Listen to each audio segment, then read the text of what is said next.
గుంటూరు కృష్ణానగర్లోని శ్రీ లక్ష్మీనారాయణ స్వామి వారి ఆలయంలో వార్షిక బ్రహ్మోత్సవాలు వైభవంగా ప్రారంభమయ్యాయి. ఇందులో భాగంగా మంగళవారం సుప్రభాతం, ఆరాధన సేవాకాలం, మంగళ శాసనం వంటి ప్రత్యేక పూజలు నిర్వహించారు. అదేవిధంగా సాయంకాలం విష్ణు సహస్రనామ పారాయణం, చతుర్స్థానార్చన, లక్ష్మీనారాయణ స్వామి వారి హనుమద్వాహన సేవ వైభవంగా నిర్వహించారు. మంగళ వాయిద్యాలు, వేద మంత్రోత్సర నర్వ బ్రహ్మోత్సవాలను కన్నుల పండుగ నిర్వహించారు. విశేష పూజలతో బ్రహ్మోత్సవాలు ఈ నెల 8వ తేదీ వరకు కొనసాగుతాయని ఆలయ కమిటీ ప్రతినిధి ఎతిరాజు, ఇతర కమిటీ సభ్యులు తెలిపారు. బ్రహ్మోత్సవాలలో భక్తులు విశేషంగా పాల్గొని దైవదర్శనం గావించాలని సూచించారు.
జై లక్ష్మీనారాయణ. శ్రీ లక్ష్మీనారాయణ స్వామి వారి యొక్క 79వ బ్రహ్మోత్సవములు అత్యంత వైభవంగా పరమాత్మ యొక్క కటాక్షంతో భక్తశ్రేణి యొక్క సహాయ సహకారాలతో ముదావహంగా జరుగుతున్నాయి. 2వ తేదీ ఆదివారం నుంచి ప్రారంభమైనవి. ఉదయం 6 గంటలకు లక్ష్మీనారాయణ సుప్రభాతం, ఉత్సవారంభ అభిషేకం, అలానే అలంకరణం, విష్ణు సహస్రనామ స్తోత్ర పారాయణం, భాగవత అనుజ్ఞ, విశ్వక్సేన ఆరాధనం, పుణ్యాహవాచనం, రక్షాబంధనం, మృత్సంగ్రహణం, అంకురార్పణం, పటాదివాసం, మంగళాశాసనం ఇవి జరిగినాయి. 3వ తేదీ అలానే ఉదయం పూజంతా కూడా పూర్తయిన తర్వాత అష్టాక్షరీ హవనం, లక్ష్మీనారాయణ స్వామి హవనం, పంచసూక్తాలు, పూర్ణాహుతి జరిగింది. సాయంత్రం భేరీ పూజ, దేవతావాహనం, హవనం, పంచసూక్తాలు, పూర్ణాహుతి, బలిహరణ, విన్నపాలు, తీర్థప్రసాద గోష్ఠి జరిగింది. 4వ తేదీ మంగళవారం అంటే ఇవాళ ఉదయం మూల మంత్ర, మూర్తి మంత్ర హవనం, పంచసూక్తాలు, వేద పూర్ణాహుతులు, పంచసూక్తాలతో సహా చక్కగా పూర్ణాహుతి పూర్తయింది. ఇప్పుడు 6 గంటలకు విష్ణు సహస్రనామం పూర్తయింది. చతుస్థానార్చన, హవనం, వేద పారాయణములు, ప్రబంధ పారాయణములు జరిగినాయి.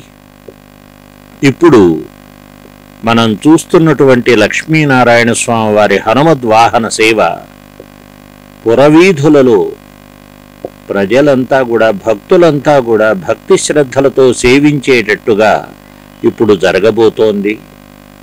అలానే రేపు స్వామివారి యొక్క కళ్యాణోత్సవం ఉంది. అలానే ఎల్లుండి గరుడ సేవ ఉంది. అలానే 7వ తేదీ మళ్ళీ ఈ ఉదయకాలంలో చక్రస్నానం, మూలమూర్తి మంత్ర హవనాలు, ఆరాధన, సేవాకాలం, చతుస్థానార్చనాదులున్నాయి. సాయంత్రం 6 గంటలకు విష్ణు సహస్రనామ స్తోత్ర పారాయణ ఉంది. స్వామివారికి కొన్ని వేల పుష్పములతో, లక్షల పుష్పములతో పుష్పయాగం ఉంది, ద్వాదశ ఆరాధన ఉంది, దేవతోద్వాసన ఉంది, మహాపూర్ణాహుతి ఉంది, సప్తావరణ ధ్వజారోహణ, మహాకుంభ ప్రోక్షణ, మంగళాశాసనం ఉంది, వేద విన్నపములు క్షమా ప్రార్థనతో పూర్తవుతుంది. శనివారం ఉత్సవాంత స్తపనం తర్వాత అర్చన చేసి తీర్థప్రసాద గోష్ఠి అయిన తర్వాత ఉదయం పూట తిరుప్పావడై సేవ, అనంతమైనటువంటి యొక్క ఆ అన్నప్రసాదాన్ని యావత్ భక్తులకు వచ్చిన వారికి అలా సేవింపజేయడం జరుగుతుంది. ఈ కార్యక్రమాలన్నీ కూడా అందరూ కూడా సేవించి అలానే స్వామివారి యొక్క అనుగ్రహాన్ని పొందవలసిందిగా కోరుతున్నాం. జై శ్రీమన్నారాయణ. జై లక్ష్మీ.